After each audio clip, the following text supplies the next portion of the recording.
Joel? Lorenzi with the Oklahoma. And Shai, I just wondered in these two games what you've learned about what it sort of takes to operate with a 10 to 20 point lead against Indiana, and what you felt maybe was different about the middle quarters tonight than the other night. You have to stay focused on the task at hand. Now, whatever that may be for your team and how you want to attack them or go about the game plan, but you have to lock in and stay focused. And even tonight, we've had some moments of slippage. Now, you're not going to be perfect out there ever, but it goes without saying, like, to make it this far into the season, it's going to take supreme level of focus to reach an ultimate goal. And they're a display of that to the highest form. Like, they play a full 48 minutes, and you can't just throw the first punch. You got to try to throw all the punches all night. And yeah, that's what we did. We threw enough punches tonight to get a W. Joe, next.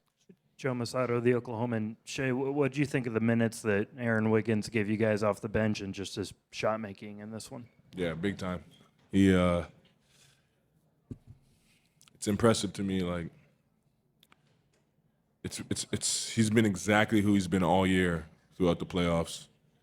Like, sometimes he gets 20 minutes, sometimes he gets 2 minutes, sometimes he gets 10. Like, it's all over the place, and no matter what, he finds a way to impact winning for us.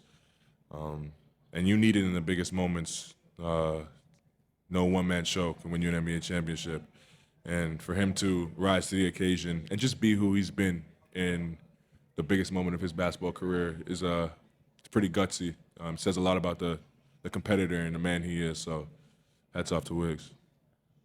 Dan over here on the left. Dan Devine, Yahoo Sports. First quarter, pretty tight, only a couple of possessions separation. Then you go off on that big run in the second quarter. I think it was 19-2. I guess just what did you see? What was going on during that run to allow you to establish that separation? And did that kind of feel like you guys play into your identity, maybe more than you were able to in game one? Yeah, we got stops. We ran. We capitalized on our opportunities. We just strung it together. And I think we strung it together more often than we did in game one tonight, especially on the defensive end of the floor. We're going to go Nick. Mike's coming over. Shai, I just want to ask you about the offense overall, 25 assists, and it just seemed like you had some of those ball movement plays that we've seen all season long, and why you were able to get to more of that tonight.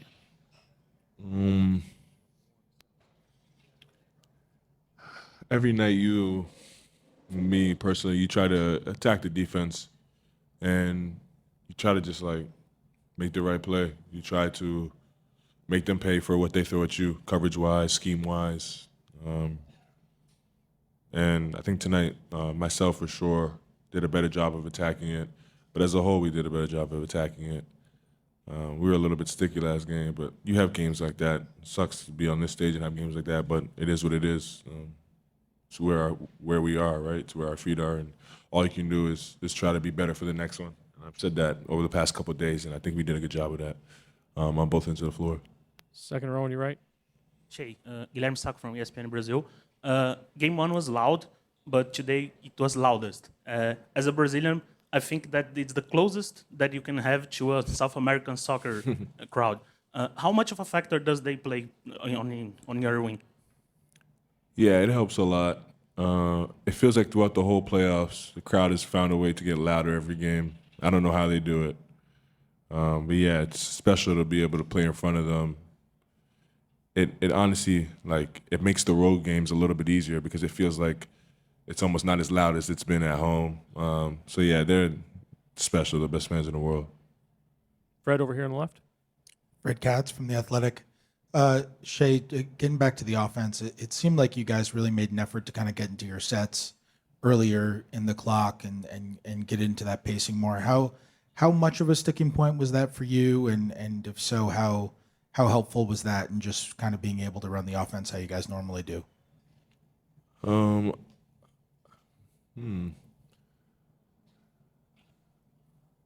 not too sure. That wasn't like something that we tried to emphasize going into the game. But I think we just had a better flow to us tonight offensively, more in rhythm, and I think that is definitely a product of it. You give yourself more time through a possession, you can work it more. Not something we tried to specifically do, but stuff like that definitely helps. The little things. Fourth row on the right. Valencia King, Real Talk Sports. Shay, I heard you mention having an extreme level of focus tonight. As you guys head into Indiana, I know the word momentum gets tossed around a lot. Is there a momentum that you can carry over, or is it a reset? Every game's a reset, especially at this stage in the season. A series looks so different. We've had a series where we lost a game and won the next one by 40. We've had a series where we won 2 in a row by 20 and then lost the next one by 40. So it's like every game's a reset. And basketball reminds you of that. It's very humbling. It shows you that if you don't stay in the moment, if you don't come ready to play, no matter who you are, no matter what you just did, you can get beat and beat pretty bad. And we've learned those lessons, so we should be ready to go. Michael and Sam, last two on the right. Shea, Michael Grange, Sportsnet Toronto. What does it say that in a game that's pretty much a very crucial win to get, that I think you had 6 different assists to 6 different three-point shooters, and that you were so willing to rely on your teammates in a situation like this? The way I see it, I have no choice. No one-man show achieves what I'm trying to achieve with this game. All the stats and the numbers, they're fun, but I don't play in space as much as I do without having them out there. I don't get open as much as I do without having the screeners out there, whether it's a slide out or a set. Like, those guys are the reason why we're as good of a team as we are, and I just add to it. So the way I see it, I had no choice. They were ready for the moment, as I knew they would be, and they performed. Sam, last question, front right. Sam Amick, The Athletic. Shea, your 72 points in the first 2 games is an all-time high for a player in his first 2 finals games. Allen Iverson had 71. How does that hit you? And beyond your scoring, because that's not the end of your game, just how do you feel like you are meeting this moment on the final stage? I'm being myself. I don't think I tried to reinvent the wheel or step up to the plate with a different mindset. Just try to attack the game the right way, and I think I've done a pretty good job of that so far. Now I would trade the points for 2 W's for sure, but this is where our feet are. This is where we are, and you can't go back in the past. You can only try to make the future better. So that's what I'm focused on. Absolutely. Thank you, Shay. Wiggins will be right up.